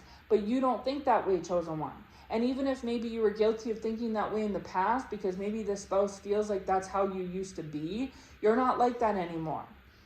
And so this spouse feels very betwixt and between, because they're like, okay, I'm given the allowance to go and sleep around, but I've already done that and been doing that, and I don't feel satisfied. I can't stop thinking about and wanting and missing my chosen one. But I can't be with my chosen one because my chosen one will not accept me in the state I'm in, and God will not allow my chosen one to accept me in the state I'm in. So not only am I having to fight my chosen one, I'm having to fight God, which is literally a losing battle. I've tried attacking my chosen one. I've tried, hating my chosen one and making my chosen one jealous and creating drama and all kinds of things, and it hasn't worked. My chosen one just continues to ascend and distance further and further away from me. I continue to try to climb the ladder to get to my chosen one, but I'm continuously falling back down. But the spouse needs to see that you're not the reason why they keep falling back down. Their ego has been blaming you, chosen one, for their shortcomings, but it's really their poor choices that have been doing it. Once they get this concept and get this accountability, like, gee, shucks, darn, I'm the one doing this to myself, then that's when they can start to put two and two together, okay? But for a long, long time, they were thinking that you were doing the spells. You were doing this to them. You were turning them in their counterfeit against each other. You were creating upheaval. You're trying to change them. You have an evil agenda, all this stuff. Whether they came about it with their own mind or these counterfeits, beat it into them, or both, okay? But either way, they were under the wrong impression in regards to you, right? And so, but these counterfeits don't want this spouse to take accountability and put two and two together, because if this spouse does that, then they know that their days are numbered and they're going to be washed away. And these counterfeits don't only want to keep you and the spouse apart and go against you, but they love this spouse. And so, but this spouse doesn't love them. This spouse may have thought they loved them. They don't. The spouse may have tried to love them to get over you, but that didn't work. The spouse may have made them believe that they love them, but they don't. And this counterfeit may have fooled themselves into thinking the spouse loves them, but they don't. There isn't love there. Even if this counterfeit has love, or they pretend, or whatever, the spouse, it's not real and genuine. It never has been, and it never will be. It's always been a sexual angle, and maybe they both knew that in the beginning. Maybe the spouse and counterfeit both made it clear that it was a sexual thing, but over time this spouse tried to be with this counterfeit, but it didn't work because they're already betrothed to you. And over time this counterfeit tried to be with this spouse, or make this spouse be with them, or whatever, right? Either they're both using each other, or one was using the other, but either way, where we're at now is that this counterfeit loves this spouse and wants to be with this spouse. This counterfeit, if the spouse is going to commit, this counterfeit wants the spouse to commit and go all in on them, not commit and be all in on you. And it's also a pride and ego thing too, is because this counterfeit has done so much to attack you and go against you, that if this spouse was to go all in on you, it's a blow to their ego. They're going to have egg on their face. They're a sore loser, just like this spouse is, okay? So this counterfeit has been attacking you in their own way, and they've been coming up empty. This spouse has been attacking you in their own way, and they've been coming up empty. Even if the two of them coordinated attacks together to come against you, they both still came up empty. It didn't change anything. This counterfeit didn't get any further ahead with this spouse, and the spouse didn't get any further ahead with you. You know what I'm saying? It didn't work. And you'd say, well, why is God doing this? God's doing this because I've said it before. You're changing the spouse, and therefore the spouse by proxy is changing the counterfeit. Okay? God has always let this situation, this soap opera go on, because it's effective, because it's growing you, right, chosen one? And it's also by proxy growing this spouse, and by proxy growing this counterfeit, okay? you all are, the drama and the mess and the toxicity, believe it or not, is growing every one of you. And the more that it continues to spiral and cycle and spiral and cycle, the more and more that you all are getting sick of it. This counterfeit is getting sick of this. This spouse is getting sick of this, and you're getting sick of this, right? It's, and this, you know, I don't have time for this. I just want peace, right? This is why I said hate can bring about peace. And I know it sounds like an oxymoron, but it can. Hate can bring about peace, because the more you're around hate, the more you get sick of it. And then the more you want peace, you see? And so the Lord knows what he's doing by pouring the toxicity on and letting it fester and boil over and stuff, because it's causing people to want to be away from it. This spouse feels very conflicted. They feel one way versus another. And when you're constantly feeling hot and cold, it messes with your psyche, right? You either want to be cold or you want to be hot, but the back and forth conflicts you. And that's what the spouse had been doing to you in the past, chosen ones, was trying to play these hot and cold mind games on you to try and make it so you didn't know if you were coming and going. That was a part of their mental magic, mental manipulation type thing, mental, foolery that they were doing, was to do that. But you got to where you're like, no, I'm not doing this. It's either going to be hot or it's going to be cold. I'm not going to go back and forth. And you've dug your heels in. And then it forced this spouse and this counterfeit to do that with each other. And now they're making each other sick of it. Okay? But they've always been able to use you as the scapegoat, the guinea pig, the projector to blame everything on, and you're the problem, you're the reason, and using you as the whipping post, right? But that's been taken away. And the spouse has tried everything, it hasn't worked. This counterfeit's tried everything and it hasn't worked. They've tried things together and it hasn't worked, okay? And so this counterfeit is upset and bothered because how dare it not work? How dare they be out all the time, effort and energy? How dare you be ascended and them not? They have a Cain and Abel mentality with you too. Why is your sacrifice favored but mine isn't? Well, that's because this counterfeit has not been obedient, okay? The number one thing that this spouse and counterfeit and basically the world needs to do is stop fornicating. That's basically, that's the crux of it. Just stop fornicating.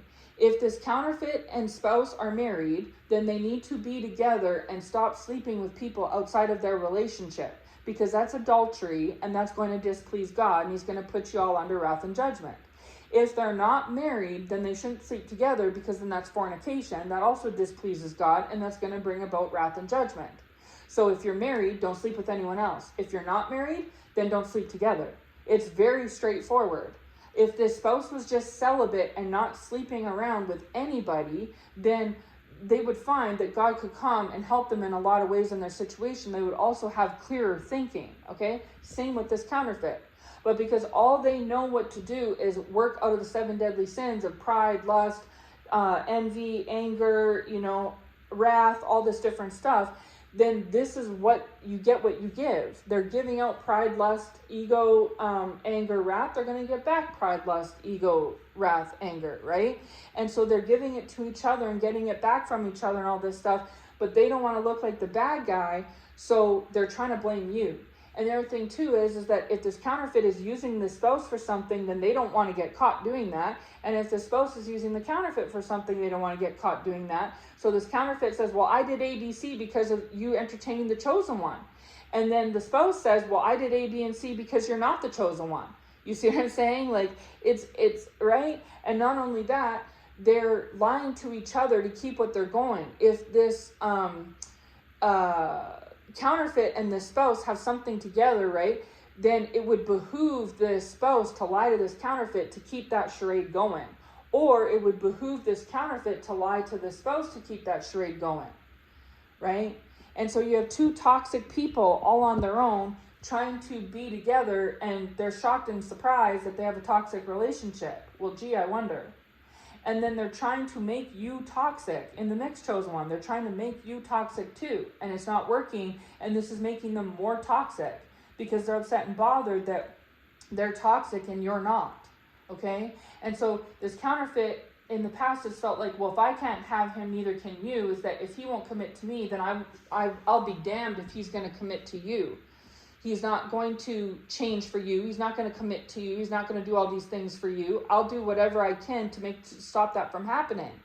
But what this counterfeit doesn't realize is they're powerless. The only reason why it looks like that what they're doing is working and that they are getting their way is because the spouse is choosing by free will by default to do the wrong thing. And when you choose by default to do the wrong thing, God leaves you to your own devices. You know what I'm saying? So it's not actually anything. This counterfeit can talk all day or keep their mouth shut. They can do whatever with their hands or keep their hands bound. It's not affecting or changing one way or the other what this spouse does. The thing that's directing and motivating the spouse is their ego. And because their ego is rooted in the pit of hell and they're in cahoots with the devil, it only makes sense that the counterfeit's there. But in return, they're not going to have a happy, blissful relationship. Things are going to be topsy-turvy and toxic. And that's exactly what they are. And then the counterfeit and the spouse try to blame you, try to make it like you've done something to make their relationship toxic. But like, what? This spouse had no business going and entertaining this counterfeit or any counterfeits in the first place. You all were tested with counterfeits. You passed the test, chosen one, and the spouse failed it, okay? This counterfeit had no business trying to interfere in between your life, the spouse's life, or y'all's relationship together, and trying to interfere in the plans that God had for you, the spouse, and y'all's relationship, okay? They had no business doing this. And so because these two did things out of their own free will, their return, what they got in exchange, was ego. And when they get an ego in exchange, then the devil gets to rule them. And when the devil rules them, he gets to make every single thing about their individual lives and their lives together very topsy-turvy toxic. And that's exactly what he's done. And so they only have themselves to blame for their bad situation, okay? So it is what it is, right? So anyways, we'll wrap this message up. So this is what's happening with this moon cycle at this time, chosen one, and the plans that whether the spouse has beneath the scenes or this counterfeit has, or they both do beneath the scenes, because they're running out of time, okay? They both, in their own way, have a Cain mentality against you, chosen one, just like how Cain did against Abel, okay? But it's being fueled by scorn and jealousy and resentment and things like that, right? They also feel that very same way towards God. And so when God wants to try to help them, of course, he's the first thing they're going to snub and run away from because they blame him for it, right? And so what this spouse needs to do is get on the right track. They've always needed to get on the right track. Unfortunately, every time the spouse tries to get on the right track, this counterfeit and or counterfeits try to come along and derail them on purpose and intentionally, because they have their own motivations in the game. And on a side note, some of the motivation is because they love this spouse and want to be with this spouse, right? And so the other thing the Lord was saying, and he's brought it to my attention twice during this message, so he really wants me to say it, is that this counterfeit has deduced and figured out that your mission is to change this spouse, but in a healthy, positive way. Not in a toxic way, but in a normal, like not in a Jezebel way, but in a normal way, okay? This counterfeit has realized that the spouse does need to change. So what this counterfeit wants to do is make you look like the bad guy the whole entire time while you change this spouse. So this counterfeit has a secret agenda where this counterfeit wants you to change this spouse, like what you're divinely guided to do, right? Because they've tried to change the spouse in a toxic way and it hasn't worked. So they figured out that you have the power and ability to change the spouse, chosen one, but they don't want you to reap the benefit. So what they want is they want you to change this spouse in a healthy, organic, natural way, the way that is divinely guided to happen, that the spouse is to receive from you and you're supposed to give like God has ordained. But then simultaneously at the same time, this counterfeit wants to bash you and you know, go down on you and put you down and all this stuff and go hard on you and all this stuff, so that this spouse doesn't look at you in a proper way. So that this counterfeit gets to have their cake and eat it too, where they get to receive and reap the benefit of the spouse making healthy changes, but not at your expense. You know what I'm saying? So that you don't get the credit so that basically, like, how to explain it? Like, this counterfeit is toxic. You're not toxic, okay? Trying to fight poison with poison is not going to work. You can only fight poison with an antidote, with a cure, right? And so this counterfeit at first thought that you were the poison and that they were the antidote and that they were there to save the day. Whether they just foolishly thought this on their own, or this spouse lied to them and made them think badly about you, that you're terrible, horrible, and evil, okay? So for whatever, either A or B or both, but for the longest time, this counterfeit was under a false impression when it came to you and this spouse, right? Because this spouse was selling good to this counterfeit in order to get this counterfeit to give them what they need, sex, money, whatever it is, okay? Whatever the agreements are. Whatever benefits it is that this spouse is getting from this counterfeit. Most likely sex, because you weren't giving this spouse sex, okay? So because this spouse wanted certain things from you and weren't getting it, they went looking elsewhere to find it. Instead of just submitting to God and surrendering and doing what they were supposed to and being humbled, they instead chose to go search for it on their own volition. And because they went the opposite way, they received ego instead of humility, okay? And so because they received ego, they started to use like a mask and a facade to get people to come hither, okay? And they used that towards this counterfeit.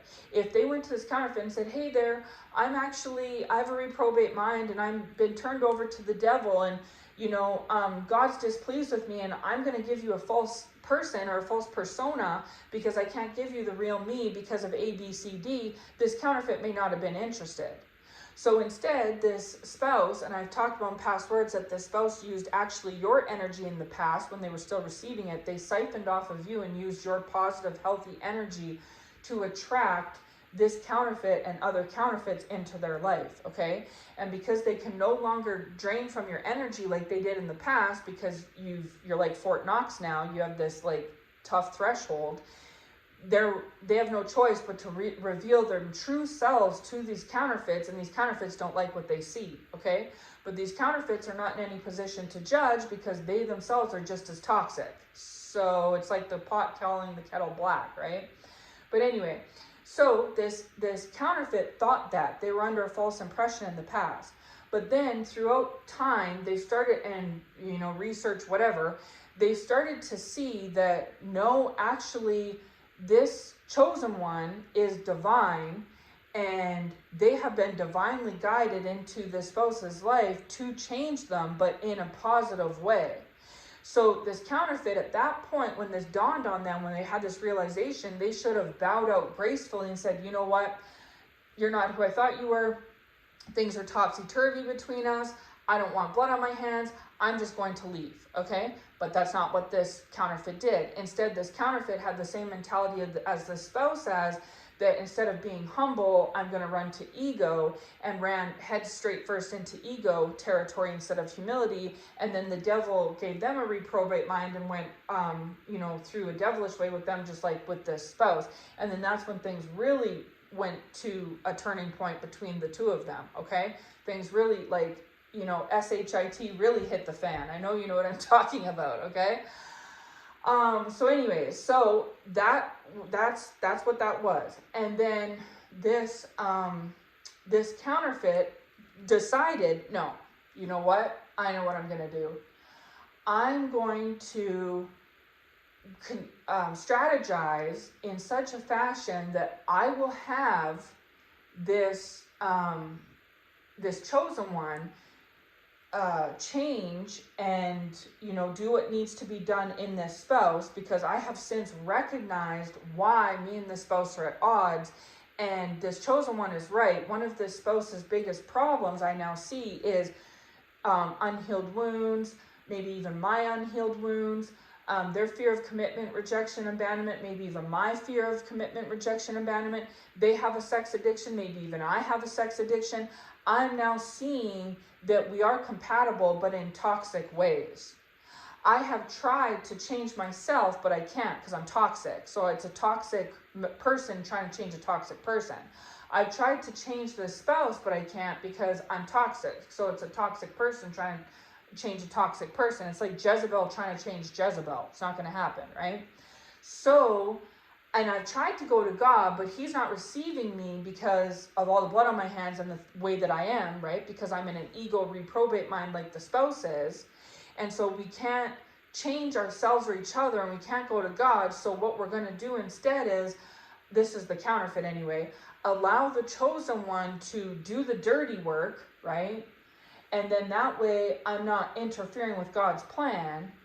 But what I will do is, while that's happening simultaneously, I'm going to make this spouse believe that this chosen one is nefarious and evil and doing things bad and wrong, and that I'm the Jezebel, but that they're the Jezebel, and they're doing things in a Jezebelic way.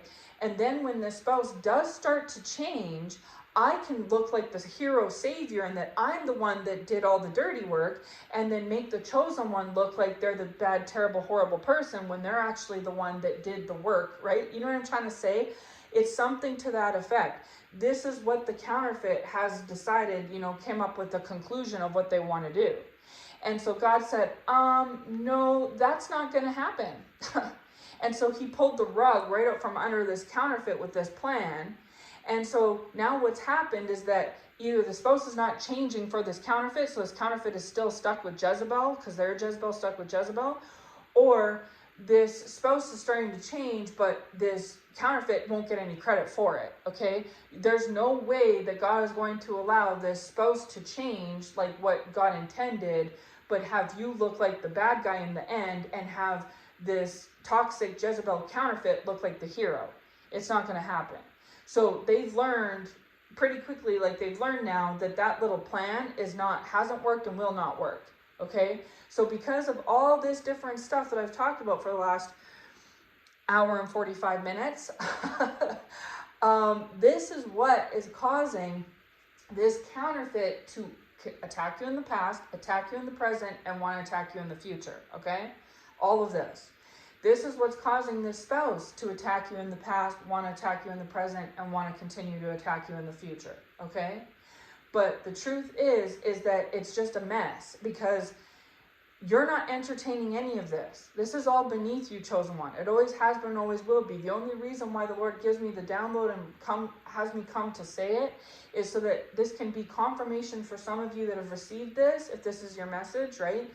And it's going to be revelation for others of you that haven't, okay? Because God is trying to, when you know better, you do better, right? And knowledge is power, like the Bible says. And so he's trying to give you knowledge, whether you already had the knowledge and this confirms it, or you didn't have the knowledge and now you do, right? And so that you can respond and move accordingly, because every time you have the knowledge, like, right now you're receiving knowledge from me, right? Through this message. But I first received this knowledge through God, you see? And so this is what happens when you're chosen and you're in obedience, is that God will continue to give you the information for who needs it, when they need it, at the time they need it, right? How they may need it, depending on their situation. And so I first get the information from God, because I couldn't make this up if I tried, right? It's too messy and twisted. Trust me, I couldn't make this up if I tried. I get the message from God, like I said, a download last night and a download today, and then he gives me the message in its entirety, and then I come deliver it. The Lord leads you to it, okay? You tune into it, and now you have it. So I'm being used as the by proxy conduit tool between your ears and God's mouth, right? Like the vessel. The mouthpiece, right? God speaks to me, I speak to you. And then now you know what's going on, okay? Because some of you, God may have spoken to you, and then he sends you to this message as a confirmation of it. Like, oh, I knew that's what it was, or I did hear you right, Lord, right? To bring even more glory to God and to sharpen your discernment and prove to you that you heard what you heard. It was from him and not the devil, okay? For others of you, you may not have known a thing. And the Lord will lead you to this to receive this like epiphany, this information like he gave it to me, right? But this is the message at this time. And it is important because These things had came to a climax when it comes to the adversary and what they're trying to do. Like I said, we're in the 11th hour for their tactics that they've been putting out all winter season long, right? We're at a climax for where this spouse is. They're even more conflicted than they ever were before because they're just spinning their wheels. If you've ever been driving and gotten stuck in the mud and your wheels are spinning, it's very frustrating. You can't go forward, you can't go back. You're just putting the pedal to the floor trying to get out and your wheels are just spinning and you start to smell burned rubber, right? You know what I'm saying? That's like what's happening with this spouse, is that they're very, very frustrated at this time because they're not moving. They're not going forward and they're not going back. They've turned to a pillar of salt, which is exactly what I said a couple weeks ago was going to happen. A couple weeks ago, I gave a message, and I was talking about how this spouse was at the threshold where they could either go up or they could fall back down. And if they made the wrong choice, and if they went back to this counterfeit and fell back into the pit, that they were going to be dropped like a hot potato.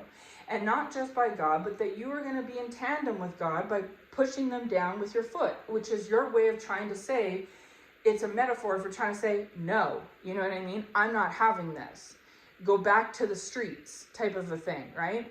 And so you and God are in agreement on this. God isn't going to settle, and neither are you, okay? And the spouse knows it. And so the spouse obviously failed that last test because they were at a crossroads, and now they're back down in the pit with the toxicity, and they don't like it. And they're stuck spinning their wheels, and they don't like it. And it is what it is, right? It's between them and God. And so this is why I say, if God leads you to speak to them, then do so. If God leads you to speak a certain way that maybe you normally do or you don't normally do, then do so. If God leads you to block them, then do so. If God leads you to pray for them and that's it, then do so, right? Because they are in a Jonah position, and they always have been. This is the same spouse that I have been receiving messages on for months, right? They're still in that belly of the whale, and they're going to stay there until they get this. But you know from experience, chosen one, when you're in the pressure cooker, when you're in that fire of affliction, that furnace of affliction, right? You know that, yeah, it gets hot, right? It gets deep, it gets tough, it gets hard, and you have to push through. Otherwise, you're not going to come through. That's it. And so if you can do it, then they can do it. And God feels like that. He doesn't play favorites. I know that they think that God is playing favorites with you, but he's really not. He, you know, it's just you chose to study and they didn't, right? So of course you passed the test. It's just like in school. And this is the thing, is the Lord always gives me school examples when I talk about these adversaries. It's because they're childish and immature and juvenile. It's like grade school again. He doesn't even use high school. He uses elementary, right? Because this is like milk stuff. Like God feels like these people should know this by now. You know, like it's honestly, it's frustrating for me to even give these messages. You know, it is. I mean, I'm going to be obedient, but I can feel God's frustration, and I feel frustrated saying it because it has been the same thing over and over. And for a lot of you chosen ones that this message is for, you felt like it's been the same spiral, circle, vicious cycle going round and round and round. You know, and you're aware that they're stuck in the mud, and they're trying to get you stuck in the mud with them, and you're tired of watching them. It's like if you watch someone that's actually stuck in the mud in their truck and they're hitting the gas, you'd be saying to them, just stop hitting the gas. You're just burning the rubber off the tire. You're going to have to call a tow truck. You're not getting out. We've tried pushing you to just stomp on the gas. Is just wasting fuel and burning the rubber. You know what I'm trying to say? I know it sounds weird, but that's what it's like. It's like you're like that. You're frustrated with watching someone. It's like they're not going anywhere, okay? And they think that they are going to get somewhere if they just keep putting the pedal to the metal and wait it out another day, another week, another month. And it's like, no, you're not, right? And then what would you do in that situation? Eventually you would just leave. You'd be like, okay, you figure it out yourself then. I've done all I can. Bye, right? And then they are mad at you that you left. And you're like, well, so be it. Like, I tried to help. Nothing was helping. You put yourself in this position. What do you want from me, right? You know what I mean? And so anyways, that's how you feel about it, chosen one. And if they want to be stuck, then they want to be stuck. But they continue to throw the mud at you and attack you for the fact that they're in this position. They got themselves stuck in the first place. They can get themselves out, but it's not going to be by their own power. They're going to have to get a tow truck, aka God, to come and rescue them and bail them out. There's no other option, right? Or just abandon the truck or the vehicle, just abandon it, but then what are you going to do? Okay, it's still stuck there and you don't have a vehicle. So there's no other option but getting a tow, right? You know what I'm trying to say? I know that sounds like a funny metaphor, but that's how the Lord is showing it to me, is that that's what it's like. And so if they want to continue to blame you, they can go ahead. They're just wasting time. They're better off trying to figure out a way to get their vehicles out of the mud. And once upon a time, you were stuck in the mud too, but you got yourself out. So if you can do it, then they can do it, right? And what you did was you called the tow truck, aka God, who came and helped you. That's what they need to do. And so anyways, it is what it is, right? So just, again, this situation is very specific. It may not be for all of you, right? And again, for those of you who know, you will know if it's for you, because like I said, it's very detailed. This message could go for both men or women, but the Lord was showing it more so to me in regards to, a female dealing with a male kingdom spouse, okay? And this is also the same male kingdom spouse that I have been giving messages on lately over the last few months. And so if those messages resonate for you, then I'm sure this one will too. Again, it may not be every single bit and piece. Just take what is for you, okay? But again, this message is too specific to not pertain to somebody out there, right? So just know that, the spouse has loved you, does love you, will always love you. They have been missing you, they are missing you, and they will keep missing you. And this counterfeit has been trying to, manipulate and orchestrate things to go a certain way. That's going to try and bring them some sort of an outcome that would behoove them in some way. And that's not going to happen. God is saying, if I can't get this wayward spouse to walk the line for me or for my chosen one, what makes you think I'm going to let them do that for you? And even if I give you the illusion or appearance, as I have in the past, that things are going in your favor, in the long run, they won't. It's going to blow up in your face eventually, because you all aren't meant to be. This counterfeit should have bowed out a long time ago, especially when they put the pieces together. God gave a revelation to this counterfeit, and they still chose to just double down. And God's like, I didn't give you the revelation to take the dumb road. I gave you the revelation to take the high road. There's a difference. And then the same thing with this spouse. The spouse had no business, falling back into toxicity over and over and over again and running from their mission like Jonah did. And God's like, I didn't give you this chosen one and this divine assignment for you to just keep, turning to pillars of salt and running back to Sodom and Gomorrah. But God's patience is infinite, right? His patience does have a limit, but at the same time, it's infinite. And he wants you to be patient too, chosen one. And at the end of the day, you're going to continue to be tested on your own, by yourself, on your obedience. And as long as you continue to pass those tests, you will not have to sacrifice. You will continue to stay blessed and continue to elevate and ascend, right? And that's something else that these counterfeits have figured out about you, chosen one. And this is another reason why they try to attack you, is because even if it falls to the ground, they still want to put in an effort because they're bothered. They're restless. They're anxious. They can't sleep. They don't like that you continue to move up the rank and up the ladder, and that they continue to hit half mast, half point, and fall back down.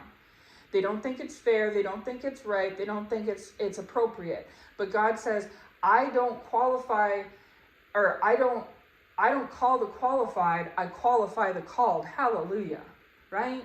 That's what God has to say about that is, I don't qualify who you think, I don't call the qualified that you think I should call. I qualify who I have called. That's how I operate, right?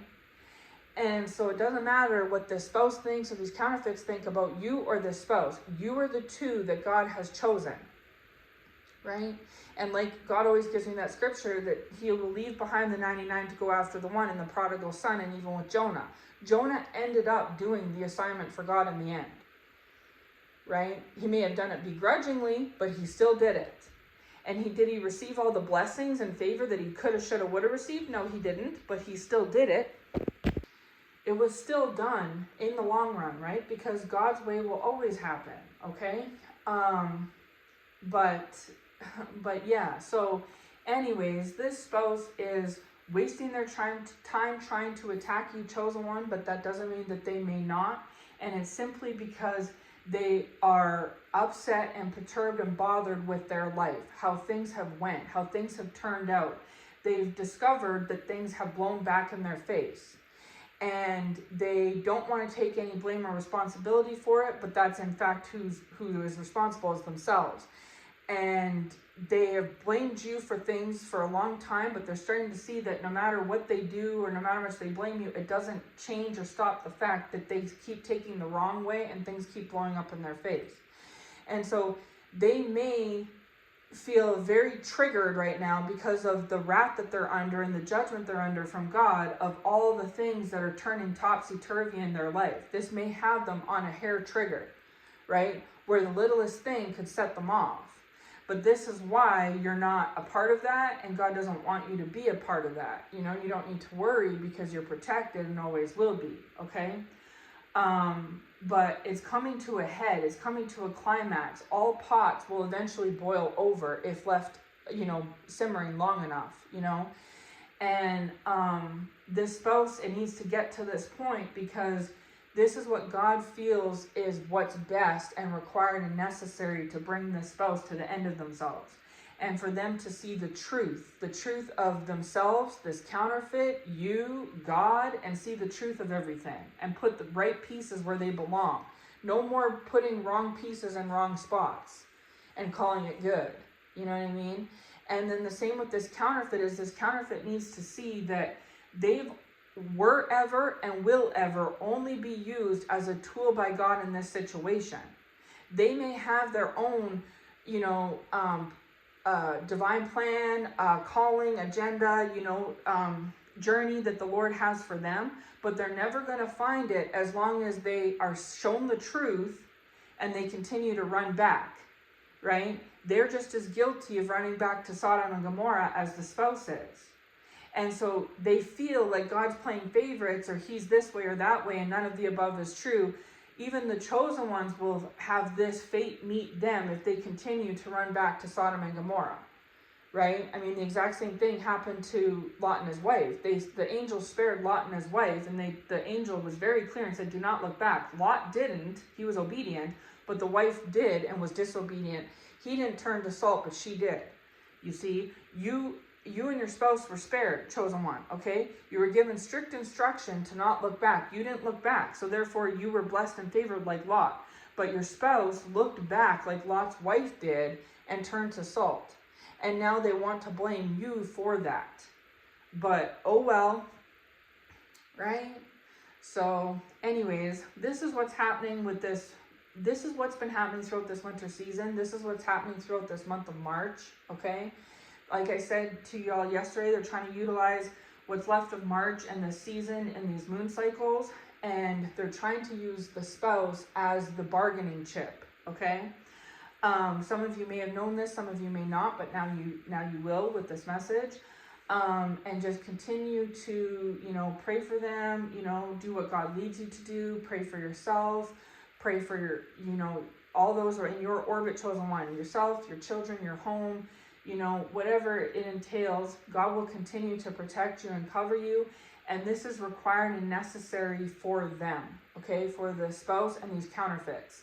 That they need to start, they've all been guilty of putting the wrong pieces in the wrong spots and saying, that's the way it is. And God's like, no, it's not. And so no more of that ignorance and that foolery. It's now, putting things the right way where they should go, okay? And the outcome, as always, is up to God and only God. Nobody can dictate, orchestrate, manipulate, or influence this outcome, all right? No matter what they do, whether it's physical or spiritual, or verbal or mental or emotional, it's not going to work, all right? So On that note, I'm going to leave this message here. I'll be back when the Lord leads me to with anything else. As always, those who have ears to hear will hear, and you'll know if this message is for you. As always, I encourage you to take the message back to God and receive your own unique interpretation for Him for your individual situation, okay? And on that note, I'm going to say happy Purim today, chosen ones. Yeah, it's just, you know, we got to get through the hard stuff to get to the good stuff. So anyways, I hope this message finds you well. Take care, and God bless.